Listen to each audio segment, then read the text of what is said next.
जैसलमेर के सुनहरे मखमली धोरों से शुरू हुई हमारे संघर्ष की कहानी, दिखने में आनंदित, सुनने में रोमांचित और कहने में ऐतिहासिक हमारा जैसान, जहां की प्राचीरें आजादी के बाद से अपना नेतृत्व तलाश रही थी, जहां मैंने ओरण बचाने के लिए संघर्ष करते साथियों को देखा, बुजुर्ग चेहरे की झुर्रियों में अपने संघर्ष को छुपाए एक मनमोहित मुस्कान को देखा, तो घूंघट की ओट में अपने बच्चों के लिए सपने बूंदती एक ममता को देखा। जहां मैंने गंगा की लहरों से लहराते युवाओं के हाथों को देखा, मैंने देखा वहां के अणु से लेकर परमाणु को, जो मुझे प्यार और आशीर्वाद देने के लिए बेताब था।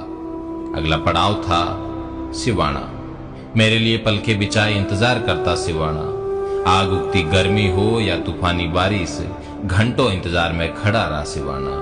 प्रेम से झूमते साथी, माला पहनाते पिता तुल्य बुजुर्ग और संपूर्ण समर्पित मातृशक्ति, सिवाना का अपनत्व किसी देवी आशीर्वाद से कम नहीं था। यात्रा आगे बढ़ी और पहुंची गुड़ामालानी। उत्साही उमंग, अद्भुत अपनत्व और स्नेही स्वागत को आतुर गुड़ामालानी। मेरी नेत्र पटल पर वो चलचित्र छा जाता है जब धोरी मन्ना में रेल की मांग करते आम आदमी को देखा। चलचित्र छा जाता है उस करुण आवाज का जो नर्मदा नहर के पानी की मांग कर रही थी। चलचित्र छा जाता है उन माताओं और बहनों का जो श्रृंगार करके मेरे स्वागत में आती थी। चलचित्र छा जाता है उस युवा साथी का जो मेरे लिए संपूर्ण समर्पित भाव से एक योद्धा बनने को तैयार था। गुड़ामालानी मेरे लिए किसी तीर्थ से कम नहीं था। समय का पहिया घूमता रहा और मैं पहुंच गया अपने थार के प्रवासी भाइयों के बीच। वो प्रवासी भाई जो अपने थार के संदेश दूत बनकर पूरे भारत में अपना नेतृत्व कर रहे हैं। वो प्रवासी भाई जो अपने परिवार का भविष्य बनाने के लिए अपने वर्तमान को समर्पित कर देते हैं।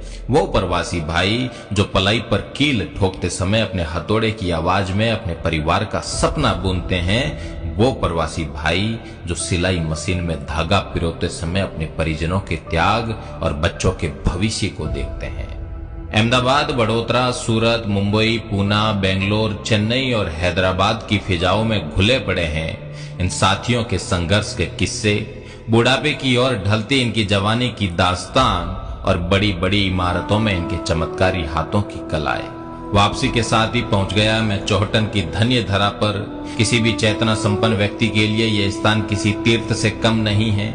यहाँ की भोली और मासूम जनता भौतिकवाद से कोसों दूर अपनी एक शांति प्रिय दुनिया में और मेहमान के लिए पलके बिछाकर स्वागत को तत्पर चौहटन मेरे रोम रोम को प्रफुल्लित कर देता है। बिजली, पानी और सड़क जैसी मूलभूत सुविधाओं से वंचित होने के बावजूद भी यहाँ के साहसी और मेहनती लोग अपनी जिम्मेदारी का बेहतर निर्वहन कर रहे थे। और इसके बाद पहुंचे हम पचपदरा और बालोतरा, श्री आसोतरा और श्री खेड़धाम, श्री नाकोड़ा और श्री जसोल धाम, श्री नागाना और श्री कनाना धाम जैसे धार्मिक और पुण्य स्थलों से सुसज्जित तथा मलिनाथ जी और रानी रूपादेवी जी की कर्मस्थली बालोतरा मेरे लिए 68 तीर्थ के समान है। यहाँ के लोग मेरे लिए ईश्वरीय वरदान से कम नहीं हैं। रिफाइनरी में रोजगार के नाम पर, बालोतरा में औद्योगिक क्षेत्र के नाम पर प्रताड़ित और वंचित यहाँ का युवा वर्ग एक उम्मीद की किरण के रूप में मुझे देख रहा था। यहाँ के बुजुर्ग और मातृशक्ति एक पुत्र के रूप में मुझे आशीर्वाद दे रहे थे। मेरी जन्मस्थली से भी प्रिय ये क्षेत्र मेरे जहन में कुछ इस तरह घर कर गया मानो पिछले कई जन्मों का यहाँ से अटूट रिश्ता रहा हो। बालोतरा से निकले ही हम पहुंचे बायतू।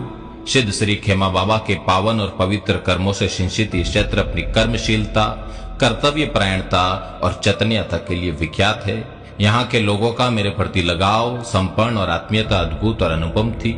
और फिर आ गए हम बाड़मेर, मेरे सपनों की नगरी, मेरे थार की राजधानी, पश्चिमी राजस्थान का अधिकेंद्र, बौद्धिक, चेतना संपन्न और आदर्श नगरी, जहाँ का कण कण संघर्ष, त्याग और संपन्न का गवाह रहा है।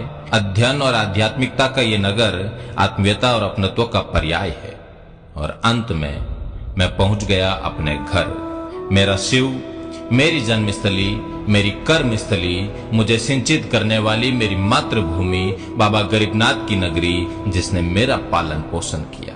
1200 से अधिक गांवों की ये यात्रा, 25 से अधिक कस्बों की ये यात्रा, 7 शहरों की ये यात्रा मेरे जीवन का अविस्मरणीय स्मरण है। हार और जीत एक सिक्के के दो पहलू है। राजनीतिक जीत से बढ़कर होता है लोगों के दिलों को जीतना। भारत के 4000 निर्दलीय प्रत्याशियों में से सबसे अधिक मत आपके इस बेटे ने प्राप्त किए। 6 लाख लोगों ने मुझे अपना आशीर्वाद दिया है। ये मेरे लिए राजनीतिक जीत से बढ़कर है। पश्चिमी राजस्थान के इतिहास में पहली बार इतनी बड़ी संख्या में मातृशक्ति ने चुनाव में प्रत्यक्ष भाग लिया, राजनीतिक यात्राओं तक पहुंची और अपने बेटे, अपने भाई को समर्थन और आशीर्वाद दिया। मैं नतमस्तक हूं, मैं आभारी हूं। साथ ही इस यात्रा में एक सार्वभौमिक समस्या सुनने को मिली, पानी की समस्या। मैं आपको यकीन दिलाता हूं कि हर सार्वजनिक मंच पर, विधानसभा के पटल पर और मीडिया जगत में सब जगह इस मुद्दे को पूरी ताकत के साथ उठाऊंगा। मैं आपको आश्वस्त करता हूं, विश्वास दिलाता हूं कि थार के लिए मेरी प्राथमिकता जल आपूर्ति ही रहेगी। मैं विश्वास दिलाता हूं बाड़मेर, जैसलमेर और बालोतरा के 25 लाख नागरिकों को कि जब भी जरूरत पड़ेगी मैं आपका बेटा बनकर, आपका भाई बनकर आपके साथ खड़ा रहूंगा। आपको कभी भी मेरी जरूरत पड़े, आप याद करना, अग्रिम पंक्ति में आपको खड़ा मिलूंगा। आपके सुख में, आपके दुख में आपके साथ कंधे से कंधा मिलाकर चलूंगा। आपके हित में ही मेरा हित समाहित है। आपका बेटा, आपका भाई रविंदर।